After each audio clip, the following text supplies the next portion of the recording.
ఇక్కడున్న మీ అందరికీ తెలుసు, నేను ధర్మం పట్టుకుని నిలబడ్డాను ఇన్ని సంవత్సరాలు. ఎప్పుడు ధర్మం తప్పలా.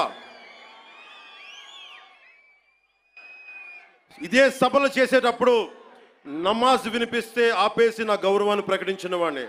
ఒకటి కాదు, రెండు కాదు, అనేక పర్యాయాలు.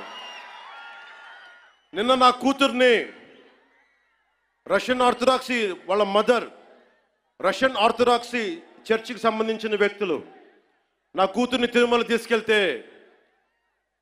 అది నేను ఇంట్లో పూజలు చేసినా కానీ ఇక్కడికి వచ్చి నేను నా చిత్తశుద్ధి చూపించాను. నా కూతురి చేత డిక్లరేషన్ ఇప్పించాను. నేను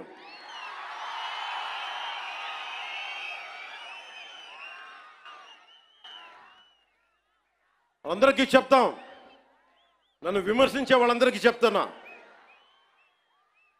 ఏ రస్తా అయితే యుద్ధాలు చేస్తుందో,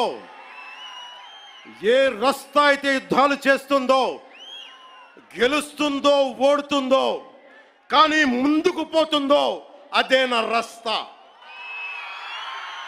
ఏ రస్తాలో కూడా సంఖ్యలు కూడా సవాల్ చేస్తాయో, ఏ రస్తాలో కూడా అపజయం కూడా అగ్ని జ్వాలై మండుతుందో అదే నా రస్తా.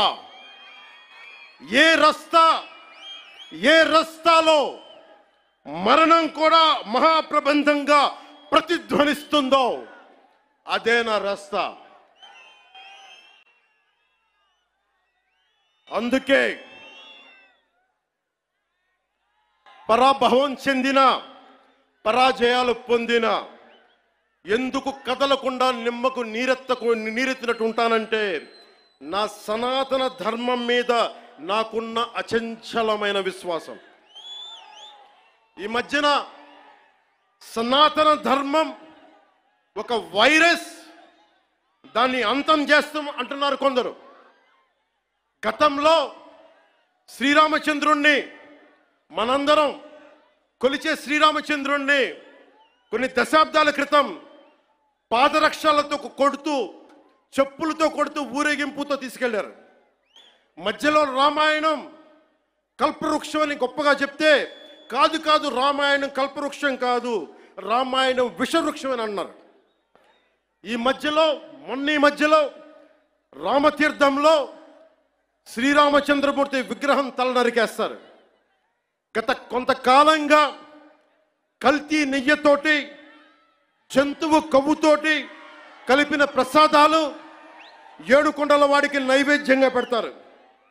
అదే ప్రసాదాలు ఆంధ్రప్రదేశ్ నుంచి 1,00,000 లడ్డులు చేసి ఆ కల్తీ నెయ్యితోటి అయోధ్య రాముడికి పంపిస్తారు. దేశ ప్రతిపక్ష నాయకుడు అయోధ్య రామాలయాన్ని ప్రారంభోత్సవాన్ని నాచ్ గానా సభగా చెప్తారాయన. మా మనోభావాలు దెబ్బతిన్నావు. The honorable opposition leader Sri Rahul Gandhi says Ayodhya ceremony, when he compares to it as a Nachigan Sabha, none of the Sanatani Hindus should not get hurt. We have to be happy about it.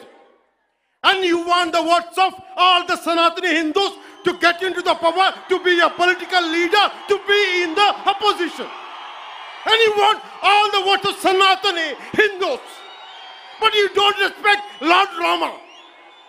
You might hate Modi ji. You might hate us. But don't you guys dare to talk about Lord Sri Rama.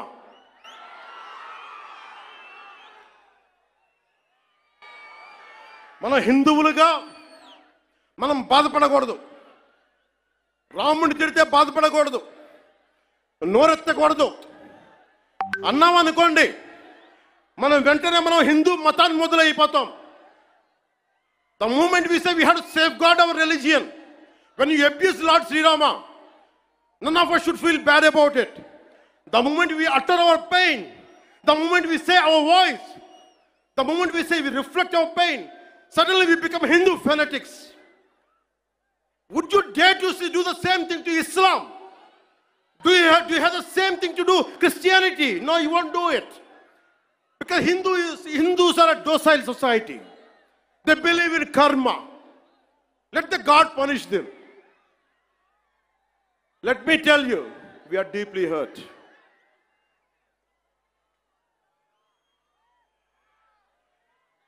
అంటే వీళ్ళు ఎవరినైనా ఏదైనా తిట్టొచ్చు, కానీ మనకు బాధపడే హక్కు లేదు. బాధని వ్యక్తపరిచే హక్కు అంతకన్నా లేదు.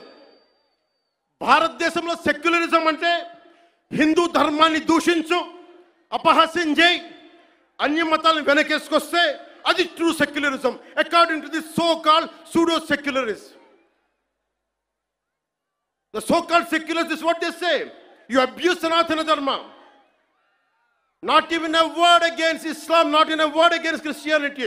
You won't dare to do it. That's the definition of secularism for you people. దశాబ్దాలుగా చూస్తున్నాం, ఇదేం కొత్త కాదు. చట్టాలు కూడా పనిచేస్తాయా? చట్టాలు కూడా ఎలా పనిచేస్తాయి అంటే సనాతన ధర్మాన్ని పాటించే వారిపై వైపు నిర్దాక్షిణ్యంగాను, సనాతన ధర్మం పాటించే వారి వైపు చట్టాలు ఎలా పనిచేస్తాయంటే నిర్దాక్షిణ్యంగా పనిచేస్తాయి. అన్య ధర్మాలు పాటించే వారిపై ఎక్కువ మానవత్వం, దయ చూపిస్తారు.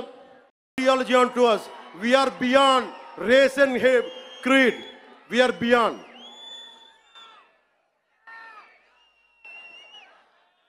இங்க நிறைய தமிழ் பேர் இருக்காங்களா? தமிழ்ல சொல்றேன். தமிழ்நாடு ஒரு நாயக்கர் சொல்றாங்க, சனாதன தர்மம் கம்ப்ளீட்டா ஒரு வைரஸ் மாதிரி, அதை நீங்க நாசம் பண்ணணும் சொல்றாங்க. இது ஞாபகம் வச்சுக்கோங்க.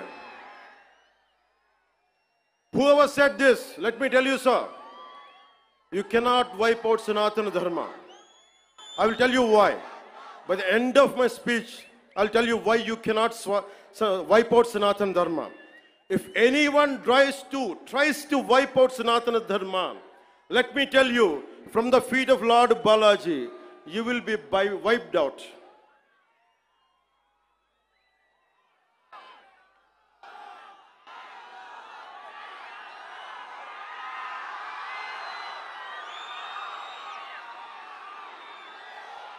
తప్పులు జరుగుతూ ఉంటే మనకి పిరికితనం ఆవహించేసింది. నేను ఎప్పుడు అభివృద్ధి, యువతకు ఉద్యోగాలు కావాలి, అభివృద్ధి జరగాలి. నేను ఇన్నిసార్లు చూశాను, ఇన్ని దశాబ్దంలో నేను అందరినీ కౌలు రైతులకు సహాయం చేశాను, మతం చూడలా. ఎంతమంది ముస్లిం రైతులకు నేను సహాయం చేశాను, ఎంతమంది యేసుక్రీస్తు మతం పుచ్చుకున్న రైతాంగాన్ని నేను సహాయం చేశాను. సనాతనం పాటించేవాడు ఎప్పుడు మత వివక్ష పాటించడు.